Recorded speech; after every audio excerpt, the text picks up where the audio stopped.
Hey guys, welcome to Backstage Pass Inside Energy. I'm your host, Brittni Castilaw. I'm excited to sit down with industry professionals to pull back the curtain of what's going on in the industry, what's coming down the future of the industry, and then what are those conversations that are happening behind the scenes.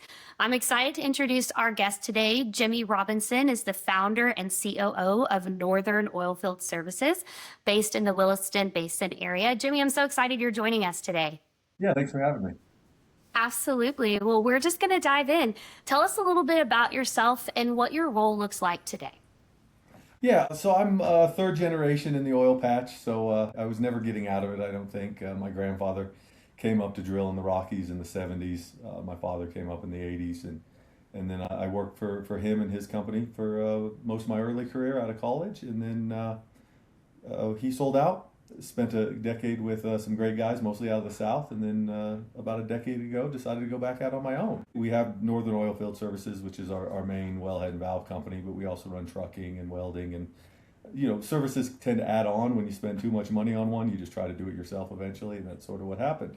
So today, I focus on the day-to-day a lot, but we have a real solid team here, especially in the Williston Basin. You've got to go with locals that kind of know the area, and then you just kind of get to push them along, and or let them drag you along, one of the two, from that aspect. So the team is definitely, over the last number of years, the COVID shakeup changed everybody's life, but Northern's especially. We kind of turned around. All of a sudden we were down 95% revenue after growing for 4 years, so we had to really remodel everything we did, sort of pulled away Right. from the completion side, which is bigger money but a little more volatile, and really focus on production and the things that we think have a longer term outlook in the Williston Basin, but in any of the basins to some degree. So finding that right niche in a good solid market, I think, has been key for us. I love that you came from a legacy of the oil field, and so many people in this industry have a very similar story. And thanks for sharing that with us. So, we always ride the waves in the energy industry, right? Like you're with COVID, for example, it's like, we don't know what's coming, but we're going to pivot. And I love that you pivoted as a business owner when COVID hit. So what keeps you excited about the work that you do after all these years? I mean, it's a mix of things. Those of us that came up in it were so used to putting out whatever metaphorical fires in front of us that there's always stuff to do, right? And then Right. as technology has come along, I was just speaking to my uncle who was a salesman for 30 years in the industry, and we didn't realize what the frac revolution really was. It really was a step change in the way we did everything. And we're sort of to the end of that again, and we've kind of plateaued, and we've gotten that technology, I think, to within 90 or 95% of efficiency. Now we're shaving minutes off, not days off, and things of that nature. So, the other side is seeing what's next. Less oil field, just business. The AI revolution that we're now hitting has been incredible. I know a lot of things are going to change there, but we're spending less than $1,000 a month right now for AI tools, but it's probably saving me several $100,000 a year. Some of that is headcount, and we can divert people into more human centric things. I think that's the real value, right? You're going to have more people, right? Really Right. building soft skills, things of that nature, where we can go ahead and automate reports that used to take forever, or aggregate data across all of our tech stack. So from a business side, that's been really exciting. I certainly haven't gotten my hands around how to use it as a sales and marketing tool quite as much, but definitely from a day to day, it's it's definitely just made everything exciting. From bringing it into an industry that always seems to adopt certain technologies late. It's nice Yes. to be on the forefront, and it keeps me youthful. I spent some time at a family reunion here recently, and spent 3 hours talking to my nephew, who uses AI to build apps and a lot of stuff, and being able to engage with that younger cohort to figure out what we have. And I'm sure it's what my parents felt like when I was on the internet at 3 a.m. Right. 25 years ago, learning how to code in HTML. Yeah. I So love how it's you exciting. It is exciting. And I love how you talked about the human element within the AI processes that you're building and really elevating the humans on your team to do more human work. Because we all know that this industry is driven by relationships, right? And so I love how you're approaching AI and that human relationship. And I think that's what's going to set apart businesses in this space for the next 10 years, in my opinion. So, well, what misconceptions do you spend the most time correcting right now? Well, I guess here's my TED talk, and I call this my taxi talk because anytime I'm in a big city, Love it. talking to the Uber driver, the taxi driver, um, is there's the misconception of oil in general, right? People think of a barrel of oil as what they pour in their car, Right. and I'll get the numbers wrong, but roughly half of that barrel is gasoline and other fuels, Uh-huh. and then the rest we use to make rubber, synthetics, all the things that, of course, people in our industry know. But the rest of the world doesn't seem to understand that. And so, what I always like to, the question I like to apply to people in the outside the industry, if you will, is how do we go and we stop using gasoline? Say, I love energy across the board, but if we go completely to electric cars, we don't need all that gasoline. What do we do? Because you can't just take a barrel of oil and just get a synthetic or get what you need for medical purposes or whatever it is. You Right. still have to produce that. And what did we do in the 1800s? We poured that gasoline down the Cleveland River until Henry Ford came along and found a good way to use it. And we talk about, go back to the COVID, I learned a lot, right? It wasn't so scary that the oil reserves were completely full and we didn't know where the oil was going. It was when the gasoline reserves got full.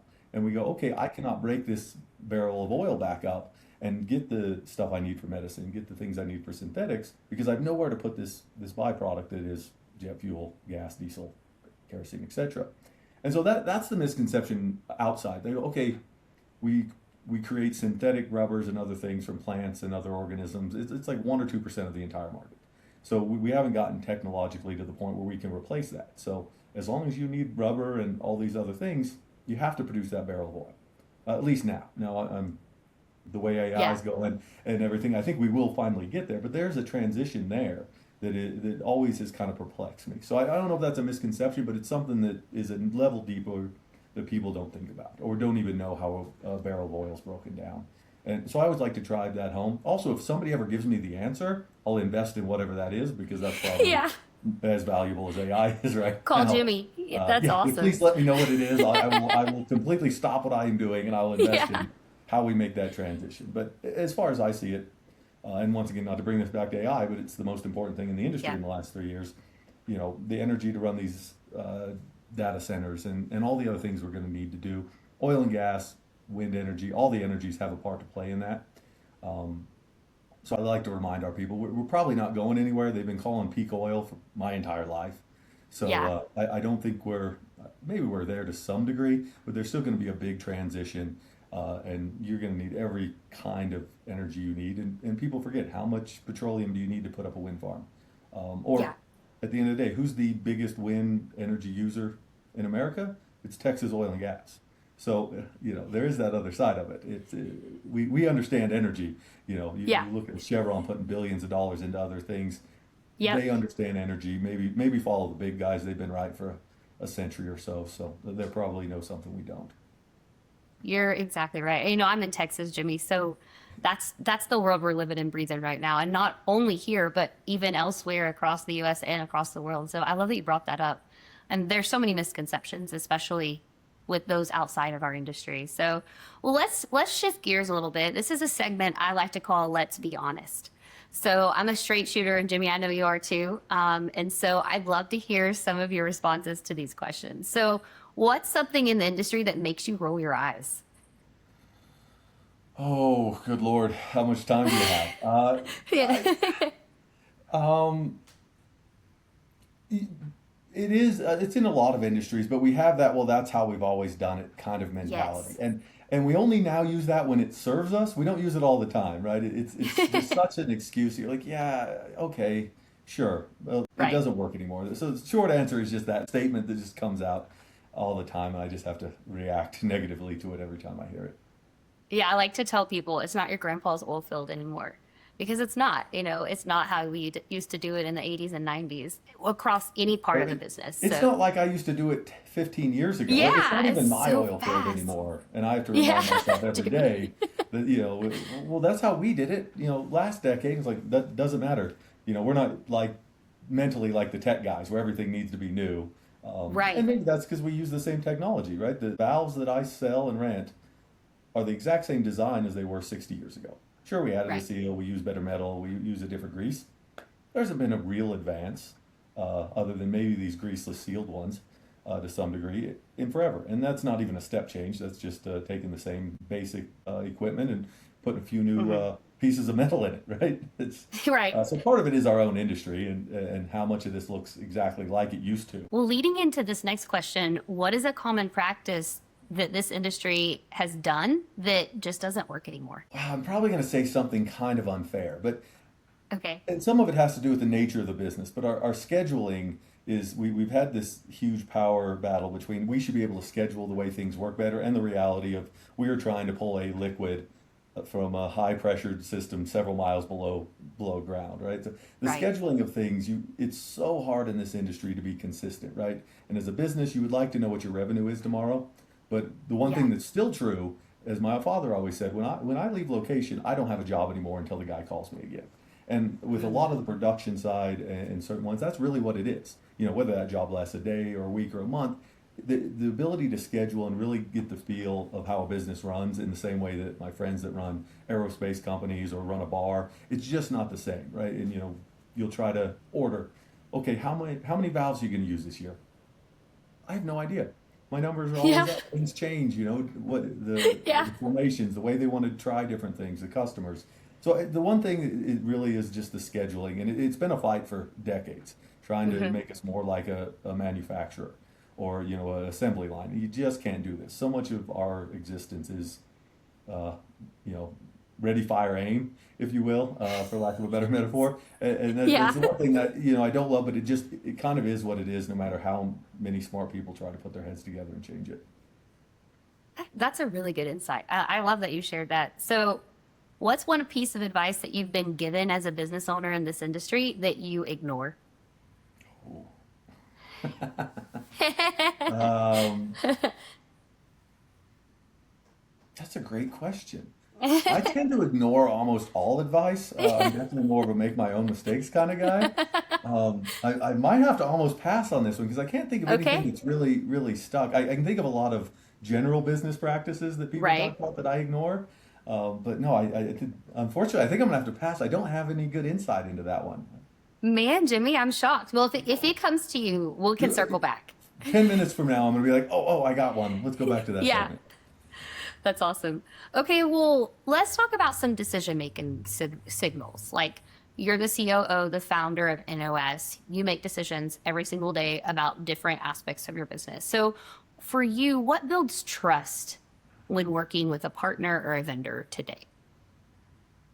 Well, with vendors, it's just paying on time because after this industry kind of goes up and down and cyclical, and that goes back to a Amen. point that you were talking about with AI and everything else. One of the things I Hmm. found, I won't get too deep into the story, but we transitioned from an accounting group that a bunch of my partners used across 6 or 7 businesses, and we were going to go in and have our own. They trained up this wonderful lady, and she was going to kind of run our group in North Dakota. And she worked for us for about 3 or 4 months. And then on a Friday, she texted me, said she didn't feel well. She'd come in and Hmm. work Monday and catch up. Didn't hear from her Monday. Tuesday, her brother Oh no. called in and she had passed away. And this was Oh a no. 40-something-year-old lady. It was terribly tragic. But in that, and then dealing with those transitions in COVID, I realized that because we're so cyclical, maybe the counter business idea there is how can I build this company? And AI is really helping with this, where we're not reliant on people for function. Right, so I use third-party accounting teams now, third-party for HR and payroll. We transitioned from buying vehicles to leasing, because and all of it maybe it was hinged on that terrible death, but it all has to do with what happens when oil hits $30, right? How much of this Yeah. stuff can you shrink? And it's really, really hard to fire John because I've been working with John every day. But it's a lot easier to just shrink down when I'm working with a company, an accounting company. Go, hey, I probably don't need 100 hours this month. We're slower. Shrink down. And because they work across other industries, they will shift some of their people over to whatever's doing better. So it's less disruptive there. And then you can kind of build systems on top of each other. So you're not having to get rid of, or make a decision like I had to in 2020. Do I get rid of the inventory person or do Yeah. I get rid of the admin and make one of them do a job they're not very good at? So, counterintuitive is really weirdly setting up the businesses for the next downturn because we know they're happening, right? I'm not Right. as old as my hair makes me look, but I've already been through the '01, the '08, the '16, Yeah. the 2020. We've had so many of these already. Life-changing events every 4 years that you really have to, especially in this industry, build that flexibility into it, and technology and being able to outsource has really changed the game there.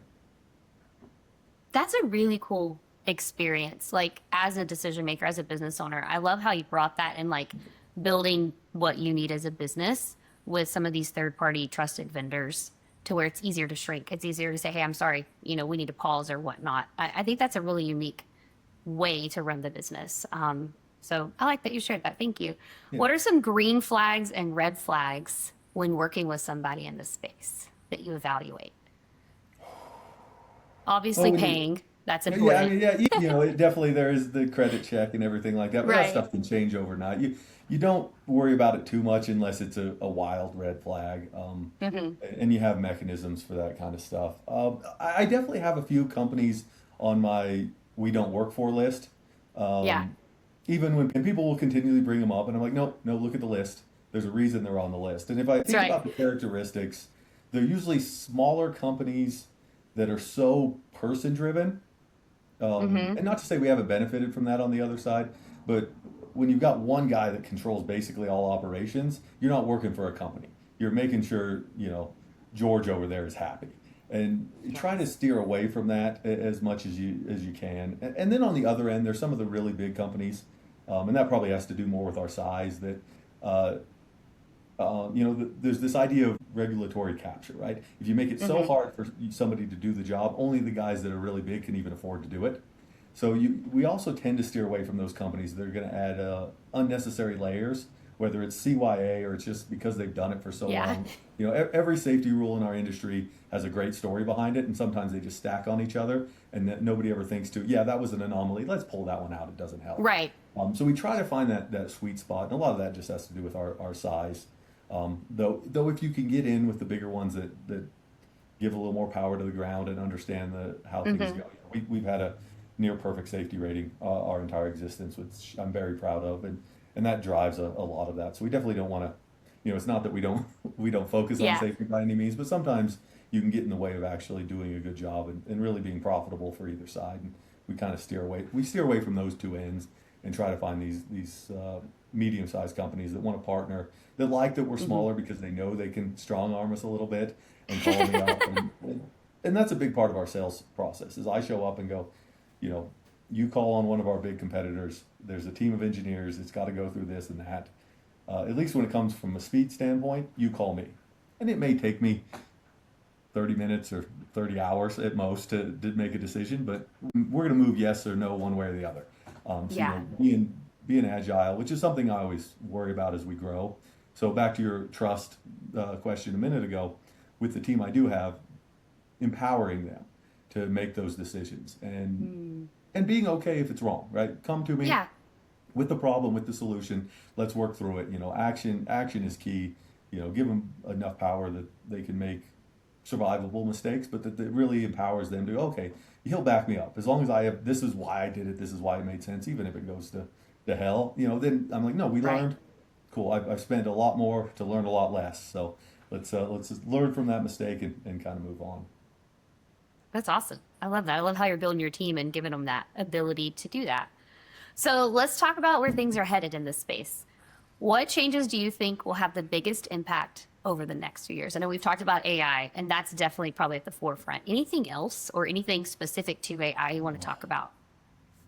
I mean, there's a lot of stuff that's adjacent to us. I do think AI is really going to increase the way, production happens, understanding, kind of the post us to some degree. When I think about our little piece and making sure that everything safely comes out of the ground, I was listening to a podcast. It was really AI driven or technology driven, and it talks about the S curve. And we were at the front of the S curve when the frac revolution happened. And I remember just how inefficient we were early on and how just amazing we are now. And the same thing with drilling. If I think about, there's a gas field out in Wyoming. My grandfather drilled some of the early wells for that. And, it was taking them 30, 40 days to drill those wells. It was taking 2 weeks to just frack one of them. And now we can drill a well every 5 or 6 days. We can frack 5 or 6 together and get them done in a week or 10 days. To some degree, we're now quickly on the other end of that S curve. And I think a lot of what our industry is back to is that 5%, change here, or that 3% jump here that makes us more efficient. Um, Hmm. I don't know where the big step change comes from on the getting it out of the ground, getting it to the facility. There's some stuff downstream that we can certainly use technology for. And if you think about the pumper's job, I feel bad for them. There's enough technology out there to automate 99% of what they do. So you Yeah. could see a real reduction and improvement in some of that kind of stuff. But unfortunately, I do think we've hit another wall, which is not to say, the exponential growth that we've seen over the last 20 years has just kind of landed us back up in here. And when I'm talking about the most impressive improvement in a valve in the last 50 years is sealing it up a little bit better so sand doesn't get in between it. Like, yeah, that's great. Um, Yeah. but we're not really talking about absolute changes. We Right. are truly a commodity, and a lot of this, even the services, come down to a commodity type space.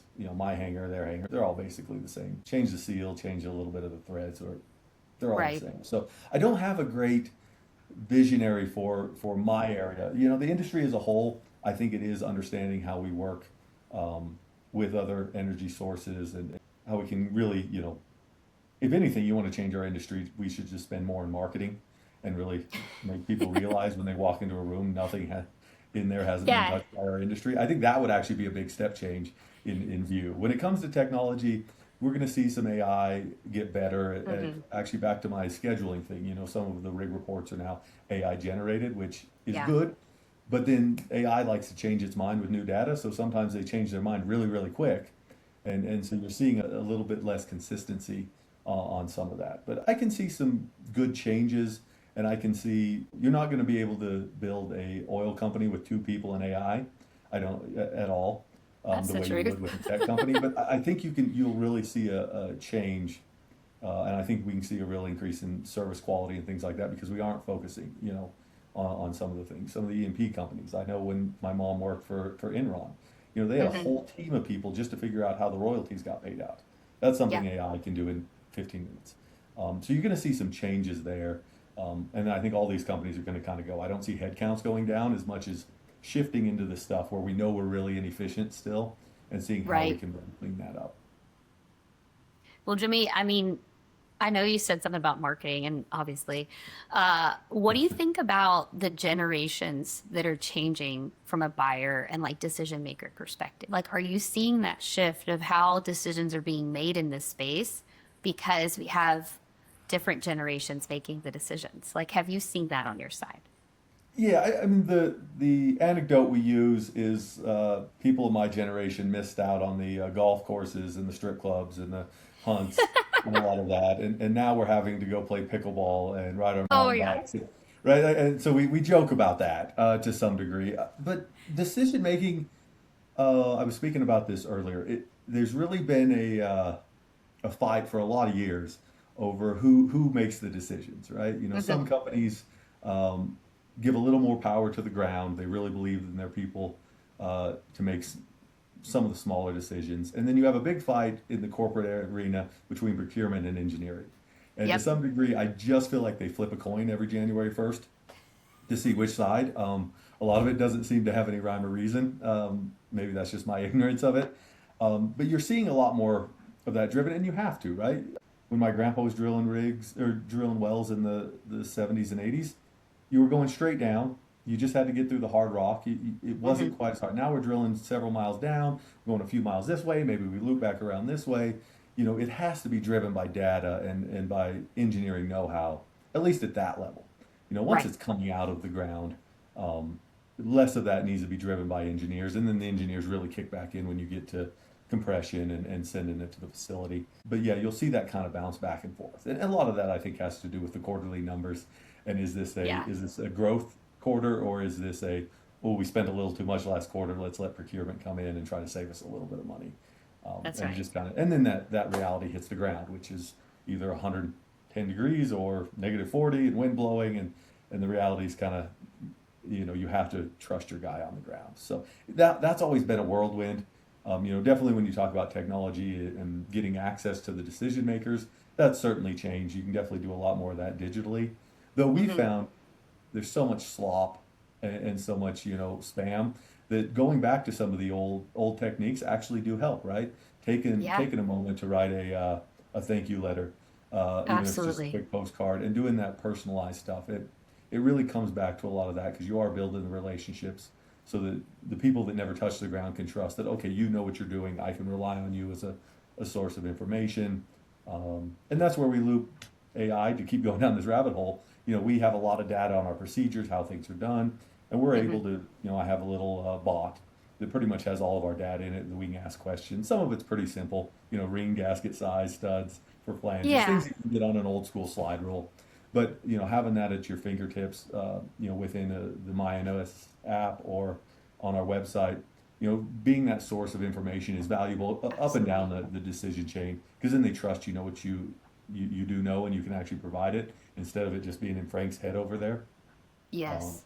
so that definitely I think has helped a lot, and we've really tried to begin to focus on how can we share information to make people more comfortable with the little things that we do, so that they let us do the big things that we actually get paid for. That's right.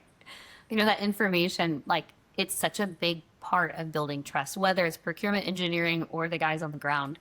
It's like, can I trust these guys? Do they know what they're talking about? So I love that you guys are doing that and seeing it work. So, what's one thing that you feel like people shouldn't lose sight of, even as technology and this industry evolves? I mean, at nature, we're still hammer swingers at the end of the day. We do, as much as, I saw the new robots that are coming out that are going to start doing some things. I don't think we're Yeah, anywhere near getting them out there to put a pressure test on a BOP or rig up right. a tree. But, I think it is remembering it is still a human industry. It still is a feel industry.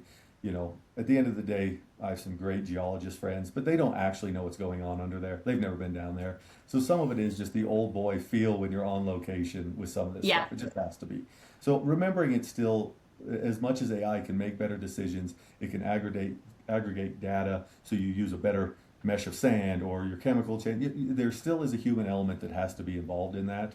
Um, Partially because technology is very rigid when it hits the real world and the weather and everything else. So I think remembering that, we can improve what we're doing, but we can't replace ourselves yet. Now, don't get me right. wrong.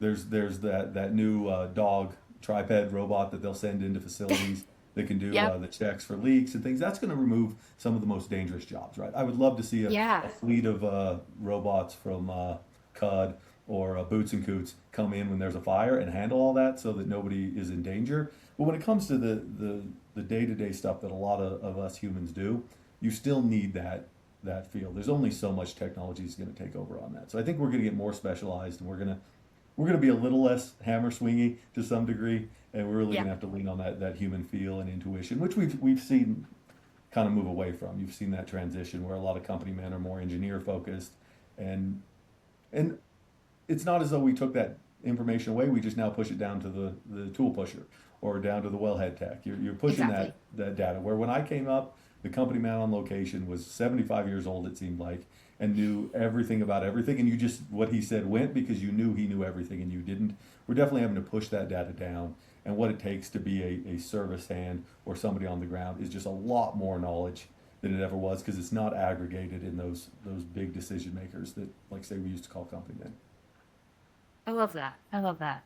Well, Jimmy, you've said and shared a lot of really good pieces and nuggets of truth and information today. What's the one thing, if our listeners didn't hear anything or don't remember anything, what's the one thing you want them to remember from today's episode? Oh, I think I sort of already said it, which is they've been calling for the death of oil and gas for a long, long time. I think, you know, tech is feeling this pain a little bit now too, where they're becoming Yep. the evil a bit. We've been doing this forever. So I think people have to remember how important this industry is, and the men and women that make it run are important and vital operation. We think about all the times our industry, along with chemistry and science, has stepped up, right? You go into Hmm. World War II, and we're making tires out of rubber trees, out of the rainforest, and all of a sudden, okay, we need to figure out how to step change. And I think with this new revolution, which is kind of a cold war when it comes to AI, America versus China and everybody else, the energy industry has a big part to play in that.